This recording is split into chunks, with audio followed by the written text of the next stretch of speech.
तो वो जब हम इंटरनेशनल रिलेशन जियोपॉलिटिक्स जब पढ़ रहे होते थे ना, तो हमें तो खैर ऐसा कुछ नेगेटिव नहीं पढ़ाया जाता है, हमारी बुक्स में ऐसा कुछ नहीं होता है कि हमें जहर भर जाए, हमारे दिमागों में नफरत भर जाए। बट हम जियोपॉलिटिक्स को जियोपॉलिटिक्स के नजरिए से पढ़ते हैं, इंटरनेशनल रिलेशंस को हम इंटरनेशनल रिलेशंस के नजरिए से पढ़ते हैं, और हमें मालूम होता है हमारी फॉरेन पॉलिसी कहाँ लीड कर रही है और कहाँ उसकी कमजोरियां हैं, आगे हमें से क्या फायदा होगा, क्या नुकसान होगा।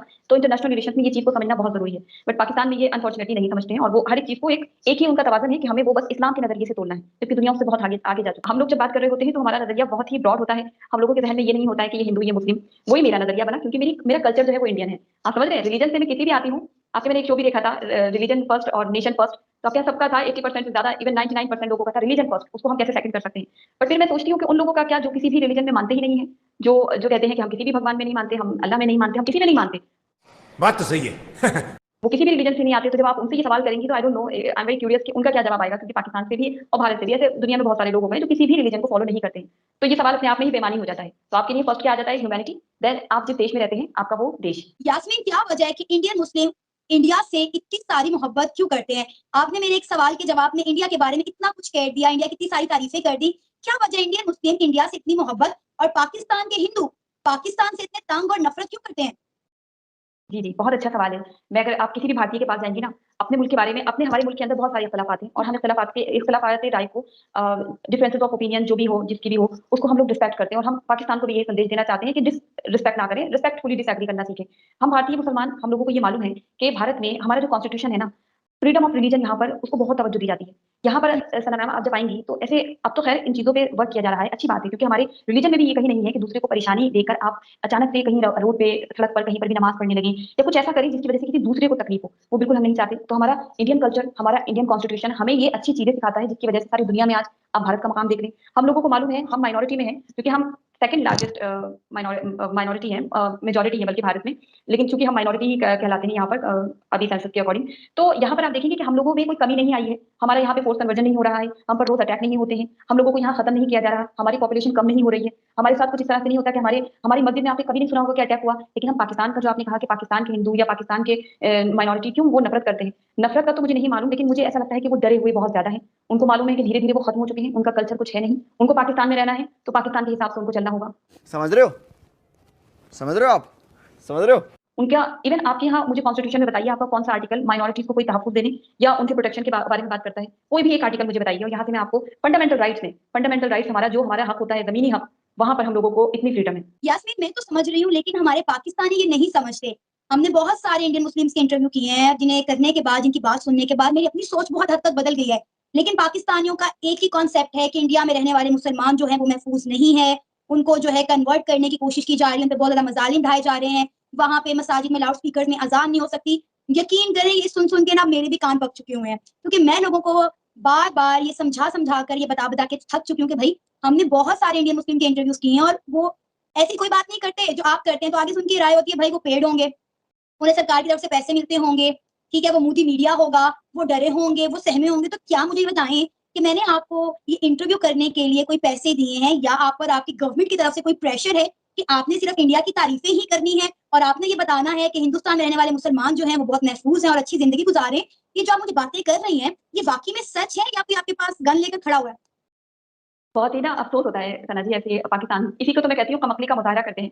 हमने एक पाकिस्तान से ही है, उन्हीं शख्स के मुँह से ये सुना था कि पाकिस्तान अपनी करप्शन और अपनी बुरी हालत का ज़िम्मेदार इसलिए नहीं है कि यहाँ बहुत ज़्यादा करप्शन या बहुत ज़्यादा इकोनॉमिक क्राइसिस है, बल्कि सबसे बड़ा प्रॉब्लम ये है कि वहाँ नाअहली है, इनकैपेबिलिटी है, लोग चीज़ों को समझना नहीं चाहते, मदद से ऊपर उठकर चीज़ों को देखना नहीं चाहते। व्हिच इज़ गुड कि आप दीनी तालीम रख रहे हैं, लेकिन आप दुनिया को क्या दे रहे हैं? आपका क्या दुनिया की तरफ आपका क्या है? कंट्रीब्यूशन क्या है? पाकिस्तान आज एक ऐसे मुहाने पर खड़ा है ना कि आप ना अपना भला कर रहे हो, ना आप हम लोगों से मेरा मुराद है, हम भारतीय मुसलमानों को चैन से जीने देना चाहते हो। आप चाहते हो कि जैसे आपका सारी दुनिया में आइडेंटिटी बन चुका है, वैसे हम लोगों का भी बन जाए। अरे भाई क्यों बन जाए? कश्मीर आपके यहाँ एक और इशू है, हमेशा से एक ऐसा उसको सेंसिटिव इशू बना दिया गया है कि आज छोटा-सा बच्चा भी कश्मीर के नाम पर कहता है कि मैं मार दूँगा, काट दूँगा, जिहाद करूँगा। तो रुको जरा, सबर करो। अच्छा यास्मीन, मुझे ये बताइएगा कि हमने एक चीज जो बहुत ज्यादा नोट की है कि इंडिया में वुमेन एम्पावरमेंट पर बहुत ज्यादा काम किया जाता है। अगर हम बात करें इंडियन मुस्लिम की, गर्ल्स की, खासकर वुमेन्स की बात करें, तो क्या उनको भी उसी तरह शाना बशाना लेकर चला जाता है, उन्हें भी उसी तरह से फैसिलिटेट किया जाता है जिस तरह से बाकी इंडिया की खवातीन को किया जाता है? बिल्कुल, बिल्कुल। देखिए, हमारे यहाँ मैंने कॉन्स्टिट्यूशन का ज़िक्र किया था, वो इसलिए भी ज़रूरी हो जाता है बताना कि हमारे कॉन्स्टिट्यूशन में ही है, हमें इक्वली दर्जा दिया जाएगा। बल्कि यहाँ तो ये है कि ट्रिपल तलाक, जो कि हमारे यहाँ नहीं होना चाहिए था, इवन पाकिस्तान में भी बैन है ट्रिपल तलाक, लेकिन भारत में धड़ल्ले से होती थी। उस चीज़ को लेकर यहाँ गवर्नमेंट ने सोचा, समझा, और उस पर कानून आया। अभी आप एक बहुत ज़्यादा मुद्दा सुन रही होंगी यूसीसी का, यूनिफॉर्म सिविल कोड का। उसके अंदर भी जो सबसे मेन मकसद है उसका वो ये है कि जो हमारे मुल्क के अंदर जो ख्वातीन हैं, औरतें हैं, उनको बराबरी के हक मिलने चाहिए। सबसे ज्यादा डिस्क्रिमिनेशन जो देखा जाता है, जो रिपोर्ट्स का हवाला दिया जाता है, एक सच्चर कमेटी की रिपोर्ट आई थी, जिसमें हमारे मुस्लिम आबादी जो है भारत में, उनकी कंडीशन जो है वो हमारे यहाँ और कम्युनिटी से भी ज्यादा बदतर है। तो हमारे यहाँ एजुकेशन में उनको उठाने के लिए, आगे बढ़ाने के लिए, उनके हर एक फील्ड में वो आगे बढ़कर आए, मतलब मैं मुस्लिम महिलाओं की बात कर रही हूँ। इसके लिए यहाँ पर इक्वली उनको सारे राइट्स दिए जाते हैं। जो भी यहाँ पे पॉलिसी बनती है या स्कीम बनती है, मैंने कभी नहीं देखा, मुझे ढूंढने से भी ऐसी कोई पॉलिसी स्कीम नजर नहीं आई जहाँ पे कोई डिस्क्रिमिनेशन ये कर दिया गया हो कि भाई ये मुस्लिम है तो इन्हें कम कर दो, इनका हक कम कर दो, या ये मुस्लिम है तो इनका हक काट दो, खत्म कर दो। नहीं, बल्कि मैंने तो ये तक देखा है कि कश्मीर में ऐसी कितनी अनगिनत पॉलिसीज हैं और जिसमें मुस्लिम बच्चियों को ज्यादा हक दिए जा रहे हैं। उनको ये कहा जा रहा है इन बच्चियों को घर से निकालिए, इनको तालीम दिलाइए, इनको स्पोर्ट्स में आगे बढ़ाइए, इनको टेक्नोलॉजी में आगे बढ़ाइए और इनके मुस्तकबिल के बारे में सोचिए। तो ये काम यहाँ पर गवर्नमेंट लेवल से हो रहा है, ये एडमिनिस्ट्रेशन लेवल से हो रहा है, यहाँ बहुत सारे इदारे इस पर काम कर रहे हैं और ये बहुत अच्छा है कि यहाँ पर डिस्क्रिमिनेशन को लेकर हमारे यहाँ तो कोई ऐसा नहीं दिखता, लेकिन हाँ वो चीज पाकिस्तान में बहुत ज्यादा है। एक वीडियो कुछ अर्सा पहले बहुत ज्यादा वायरल हुई थी, एक कॉलेज के बाहर हिजाब गर्ल को लेकर, जो अल्लाह अकबर के नारे लगाते हुए कॉलेज के अंदर दाखिल हो गई। कुछ लड़कों ने उसके हिजाब को उतारने की कोशिश की, उसके पीछे भागे, लेकिन उसने अपने हिजाब को प्रोटेक्ट किया। तो क्या इस तरह के वाकयात अक्सर बेशतर होते रहते हैं या बहुत रेयर इस तरह कोई वाकया होता है? क्योंकि डेफिनेटली इंतहा पसंद लोग जो हैं वो दोनों तरफ पाए जाते हैं और मजहब को लेकर ये लड़ाई झगड़ा, ये चीजें जो है वो अक्सर देखने में नजर आती हैं। तो मुझे ये बताएं कि क्या इस तरह के वाकयात आपके देखने में कितने ज्यादा होते हैं? क्योंकि आप वहां पर रहती हैं, आपसे बेहतर इस चीज को कोई नहीं बता सकता, क्योंकि आप एक इंडियन मुस्लिम गर्ल हैं। तो क्या आपको कभी इस तरह की किसी तनकीद का या किसी चीज का सामना करना पड़ा कि आपको आपके दुपट्टे की वजह से, आपके हिजाब की वजह से तंग किया गया, आपके मजहब की वजह से आप पर तनकीद की गई, या आप नमाज कुरान पढ़ रही हैं या आप रोजे रख रही हैं, तो इस गुनाह पर आपके साथ कुछ बुरा हुआ? क्योंकि वो जो वीडियो थी, आपको पता है जब वो आई तो वो, मैं कहती हूँ, जंगल में आग की तरह फैल गई। और आज भी सोशल मीडिया पर, बड़े बड़े टीवी चैनल्स पर इसी मुद्दे को लेकर बात की जाती है कि हिंदुस्तान में तो रहने वाली लड़कियों को हिजाब तक करने की इजाजत नहीं है। तो आप इस पर कितनी क्या राय रखती हैं? जी, जी। सवाल आपका सवाल काफ़ी लंबा है और चीज़ें इसमें बहुत सारी हैं कहने की। सबसे पहले मैं यही कहूँगी अनफॉर्चुनेट इंसिडेंट था। बहुत ही अफ़सोस हुआ वो सब देखने के बाद, क्योंकि एक तो हमने वो देखा पाकिस्तान में उस चीज़ को काफ़ी सारा भुनाया गया।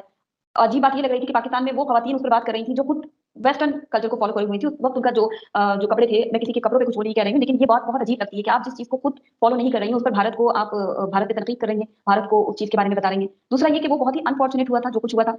स्कूल के वो बच्चे थे और दोनों ही तरफ से वो चीज़ें देखने को हुई।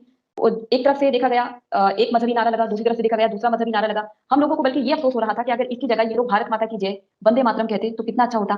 हम यहाँ पर मैंने कहा ना, दिमागों में मजहब आपका पर्सनल रहना चाहिए। अगर आप मजहबी हैं, बहुत अच्छी बात है, चलिए नमाज रोजा कीजिए, पूजा अर्चना कीजिए। लेकिन हमारे कॉन्स्टिट्यूशन में भी है कि वो आपका पर्सनल रहना चाहिए, घर के अंदर या आपकी इबादतगाह के अंदर। अगर वो सड़कों पे आ जाए, तो वो कितना खतरनाक हो सकता है, और अगर वो स्कूलों में आ जाए, तो सना साहिबा आप समझ सकती हैं वो और कितना ज़्यादा खतरनाक हो जाएगा, क्योंकि आप तो खुद ही उसको देख रही हैं अपने पाकिस्तान में। अगर वो स्कूलों में आ गया, तो यूनिफ़ॉर्मिटी है कहाँ? अगर आप हिजाब के लिए एक बच्ची ऐसे नारे लगा रही है, उसको जो जो उसका आपने सामने से भी देखा, जो दूसरा पक्ष, वो लोग भी नारे लगा रहे हैं, तो अगर वो भारत माता के नारे लगाती, तो हम लोग और ज़्यादा खुश होते। तो वो चीज़ बहुत आपको भी कहने का मौका मिला, आपसे मेरा मतलब है पाकिस्तान को उस पर बात करने का मौका मिला, उस पर प्रोपेगेंडा भी हुआ, बहुत ज़्यादा हमने देखा।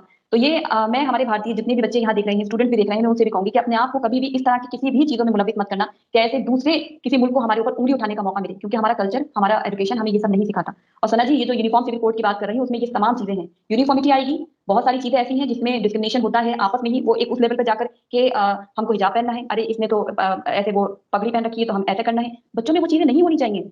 आप समझ रही हैं इस चीज़ को? इंडियन कल्चर है, आप इंडियन कल्चर को फॉलो करें, उसे रिस्पेक्ट करें। तो वो बहुत अनफॉर्चुनेट इंसिडेंट हुआ था। आपको कभी इस तरह की किसी चीज का सामना करना पड़ा है? बिल्कुल नहीं, मुझे कभी इस तरह की किसी चीज़ का सामना नहीं करना पड़ा, बल्कि कई जगह मुझे इस बात का अफ़सोस होता है। मेरे बहुत सारे हिंदू फ्रेंड्स हैं, मेरे एक क्रिश्चियन फ्रेंड भी हैं, मेरे पंजाबी फ्रेंड्स भी हैं। मतलब मैं इतनी डाइवर्स कंट्री में हूँ ना, कि मुझे सबसे सब कुछ सीखने का मौका मिला। और मैंने हिंदू कल्चर से, हिंदू फ्रेंड्स से, उन लोगों के फेस्टिवल से एक बात तो सीखी है कि आप सबसे ऊपर ह्यूमैनिटी को रखिए। आप नेचर को, कुदरत को बहुत ज़्यादा रिस्पेक्ट करते हैं। आप योगा जब कर रहे होते हैं, वो भी हमने पाकिस्तान में देखा है, उसको लेकर भी किस तरह का प्रोपेगेंडा और माइंडसेट है, ये तो हराम है, ये है। जबकि सऊदी अरबिया देखिए, वहाँ पर पूरे-पूरे वर्कशॉप ऑर्गेनाइज़ हो रहे हैं योग पर। इंटरनेशनल योगा डे पर सऊदी अरब तक योगा कराता है, मगर पाकिस्तान में अनफॉर्चुनेटली वो चीज़ें बहुत, एक क्वेटा में मैंने एक देखा था एग्जाम्पल, अदरवाइज़ चीज़ें नहीं होती। तो हमने वो चीज़ें सीखी हैं। मेरे साथ इस तरह का डिस्क्रिमिनेशन मैंने कभी नहीं देखा। मुझे जहाँ जिस स्कूल में पढ़ना है मैं पढ़ी हूँ, जहाँ जाना है वहाँ मैं गई हूँ। आप अपनी काबिलियत, अपने टैलेंट के बूते पर यहाँ पर अपनी जॉब हासिल करते हैं। अगर आप में टैलेंट है तो आप आगे बढ़ेंगे। कितने सारे तजम्मुल इस्लाम, सादिया तारिक, निखत ज़रीन, ऐसे बहुत सारे नाम मैं आपको गिना दूँगी जो मुस्लिम बच्चियाँ होकर आगे बढ़ रही हैं। और अभी जो नीट का एग्जाम का रिजल्ट आया है, तो उसमें भी बच्चों ने, कश्मीर के बच्चों ने भी टॉप किया है, जहाँ ये कहा जाता है पाकिस्तान में कि उनको पढ़ने की आज़ादी नहीं है, बोलने की आज़ादी नहीं है, बाहर निकलने की आज़ादी नहीं है। तो वो चीज़ें जो है वो एक प्रोपेगेंडा तक ही हैं सना जी, ज़मीनी हकीकत में चीज़ें उसके बरक्स होती हैं।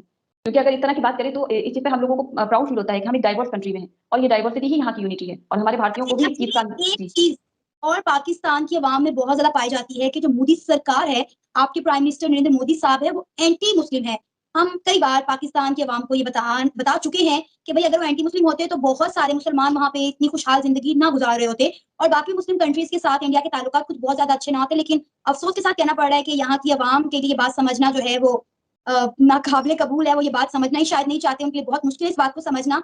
तो मैं आपसे ये जानना चाहती हूँ कि आप और आपकी फैमिली क्योंकि इंडियन मुस्लिम है, तो आपको क्या लगता है क्या वहां पर रहने वाले मुसलमानों की नस्ल कशी करने की कोशिश की जा रही है? क्या वहां पर रहने वाले मुसलमानों को दबाने की, खत्म करने की कोशिश की जा रही है? क्योंकि क्या बोला तूने?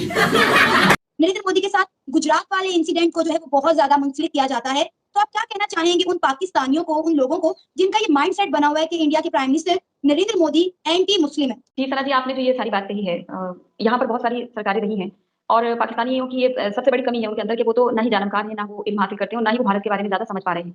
भारत में बहुत सारी गवर्नमेंट रही है, यही गवर्नमेंट नहीं है, इससे पहले भी सरकारें रही हैं इस मुल्क के अंदर और 75 सालों में जितना भी यहाँ पर हुआ है। आप एक बात जान लीजिए, यहाँ पर कोई भी गवर्नमेंट रहे, वो कभी भी एंटी मुस्लिम हो ही नहीं सकती। वो मैं आपको बताऊँ। अपीसमेंट हो सकता है, जैसे कि हमारा जो सच्चर कमेटी की रिपोर्ट है उसमें भी जिस तरह के हमारे हालात हैं मुस्लिम कम्युनिटी के, वो एक अपीसमेंट हो सकता है। हमारी खुद की कमियां हो सकती हैं कि हम बहुत ज्यादा चीजों को लेकर एक्सट्रीमिस्ट हो जाएं और हम अपने आप में रिफॉर्म नहीं करें, हम अपने आप में इंप्रूवमेंट नहीं चाहें, चीजों को बदलना नहीं चाहें, वो तो एक वजह हो सकती है। लेकिन हमारा कॉन्स्टिट्यूशन किसी भी गवर्नमेंट को ये इजाजत नहीं देता कि आप किसी के साथ भी कोई किसी तरह का डिस्क्रिमिनेशन कर सकते हैं। और अभी की हालिया गवर्नमेंट का मैं आपको बता दूं, मुझे ढूंढने से भी ऐसी कोई गवर्नमेंट वो कोई पॉलिसी कोई स्कीम नहीं मिली है जिसमें मैं ये सोचूं कि यहाँ कोई डिस्क्रिमिनेशन हुआ है या यहाँ पर हमारे हक कम कर दिया गया और किसी और कम्युनिटी का हक ज्यादा कर दिया गया। जो चीजें है ही नहीं, डॉक्यूमेंट पे बात करें, फैक्ट पे बात करें, डेटा पे बात करें ना। अब हवा हवाई चीजों में तो पाकिस्तान में पूरा गुब्बारा प्रोपेगेंडा का उड़ा दिया जाता है।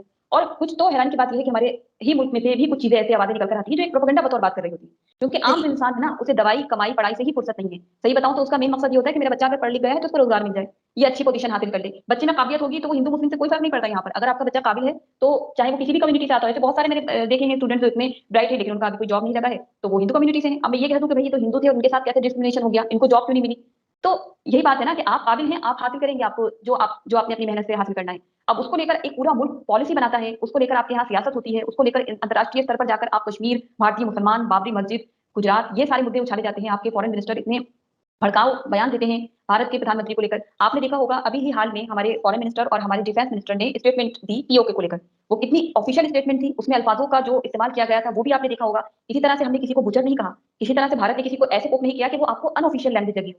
समझ रही हैं आप मेरी बात? चाहे वो राजनाथ सिंह साहब का बयान हो, चाहे वो एस जयशंकर साहब का बयान हो, हमारे यहाँ बहुत ही ऑफिशियली उस चीज को लिया जाता है।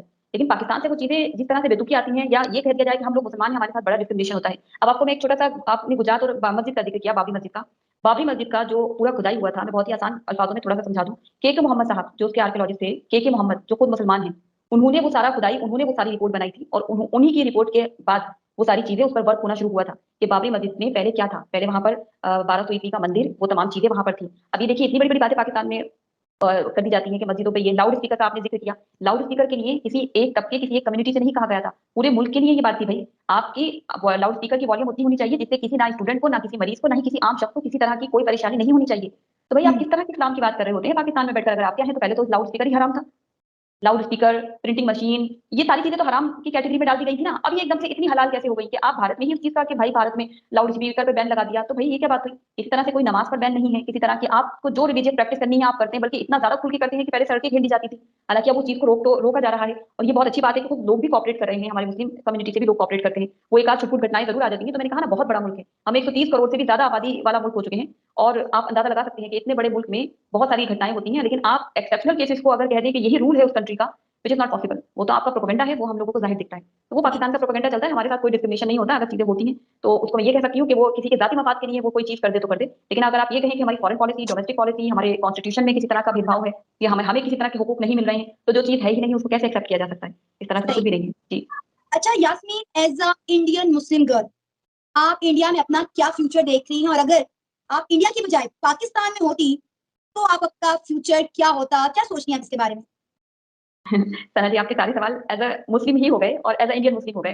खैर ये ऑब्वियस भी है क्योंकि पाकिस्तान में क्यूरियोसिटी रहती है कि हम लोगों पे बड़ा तशद्दुद होता है, बड़ा परसिक्यूशन हो रहा है, हमारे साथ बड़ा जुल्म हो रहा है, हमें तो पढ़ने नहीं दिया जा रहा है, खाने नहीं दिया जा रहा है। बट एक्चुअली आटे के ट्रक के पीछे कौन भागते हैं? खाना बंद किया हुआ है। जी जी, आटे के ट्रक के पीछे कौन भागते हुए दिखते हैं हमें? किसी मुल्क में अगर जलजला आया है तो वहां पर उन्हीं का सामान अपना लेवल लगाकर कौन भेजकर अपनी बेइज्जती कराता हुआ दिखता है हमें? किसकी आवाम अपनी किताबें पढ़कर कितना रेडिकल हो गई है कि सारी दुनिया में जलालत के एक एग्जाम्पल सेट कर चुके हैं पाकिस्तान। दुनिया की तमाम दहशतगर्द किस मुल्क में जाकर छिपते हैं? पाकिस्तान। तो ऐसे मुल्क में अगर आप ये कहें मुस्तकबिल, तो सोच कर ही खौफ आता है कि मुझे तो ऐसा लगता है कि जो हमारे बुजुर्गीन थे उन्होंने बहुत अच्छा फैसला लिया कि भाई भारत में ही रहना है, भारत में रुकना है। हमारे रिश्तेदार भी पाकिस्तान में है, मैं आपको बता दूं। और जो आपके यहाँ एक प्रोपेगेंडा होता है ना शाहीन बाग को लेकर भी, उन्होंने मुझसे सवाल किए थे और उन्होंने मुझसे पूछा था कि क्या यास्मीन वहां पर ऐसा कुछ होता है, क्या ऐसा कुछ हो रहा है, आप लोगों पे लाठी डंडे चल रहे हैं। तो मैंने उनको यहाँ हकीकत बताई थी कि ये क्या एक पॉलिटिकल चल रहा है, किस तरह से चीजें चल रही हैं, कोई लीडर नहीं है, कुछ नहीं है, और उसको किस तरह से एक बनाने की कोशिश की जा रही है। सीएए, सिटीजनशिप अमेंडमेंट एक्ट, जो कि किन मुल्कों के लिए आया है, उसको भारतीय मुसलमान अपने ऊपर खुद मुसल्लत कर रहे हैं, क्योंकि यहाँ पर इलीगल माइग्रेंट हैं, किस तरह से वो चीजें उनको आड़ करने की कोशिश की जा रही है। और देखिए आम मुस्लिम से उसका कोई लेना देना नहीं होता, लेकिन वो भी उस चीजों में मुलव्वस होते हैं। तो कहीं ना कहीं ये लोगों की कम अकली या लोगों की कहीं ना कहीं खुद के लिए बुराई ही तो समझेंगे आप। तो आप अपना फ्यूचर आप खुद तबाह करना चाह रहे हैं, तो आपके लिए कौन बेहतर सोच सकता है। और अगर आप अपना फ्यूचर बनाना चाहते हैं तो भारत से बढ़िया कोई मुल्क नहीं है। जितनी आजादी आप भारत में देखेंगे ना, उतनी किसी मुल्क में नहीं देखेंगे। आप देखिए यूरोपियन कंट्रीज में क्या हो रहा है, आप जाकर देखिए कितना नस्लीय भेदभाव होता है वहां पर। अगर यहाँ पर आप किसी डिस्क्रिमिनेशन को किसी एक्सेप्शनल केस को कह दें कि ये डिस्क्रिमिनेशन होता है यहाँ पर, और उसको रूल बना के फॉलो करने के को कह दें, तो वो चीज यहाँ नहीं होती। तो पाकिस्तान में तो खैर कोई पाकिस्तान का ही मुस्तकबिल नहीं है, तो मेरा, और वो भी एक मुस्लिम महिला होने के नाते मेरा क्या मुस्तकबिल होता वो तो मुझे नहीं पता। और माइनॉरिटी से होती तो कोई मुस्तकबिल क्या, मेरी कोई जान ही नहीं होती वहां पर, मेरा कोई आजादी नहीं होती, कोई मेरे फंडामेंटल राइट्स नहीं होते, कोई ह्यूमन राइट्स नहीं होते। तो यह सवाल ही अपने आप में मुझे बेईमानी लगता है कि पाकिस्तान और भारत में उस चीज को लेकर जमीन आसमान का फर्क है। यहाँ पर हम आज जिस तेजी से भारत आगे जा रहा है और जो भी कमियां हैं वो हर मुल्क में हैं, और उस पर भी हमारे मुल्क में वर्क हो रहा है। लेकिन अगर किसी मुल्क के अंदर सिर्फ कमियां ही कमियां हो जाएं और वो मुल्क अपनी आइडेंटिटी भी खो दे और अपनी इज्जत भी खो दे, तो फिर ऐसे मुल्क से क्या उम्मीद की जा सकती है। तो वहां का बाशिंदा होकर वहां पर मुस्तकबिल सोचना, ये तो नामुमकिन सा लगता है। मैंने आज तक कभी सोचा भी नहीं ऐसा।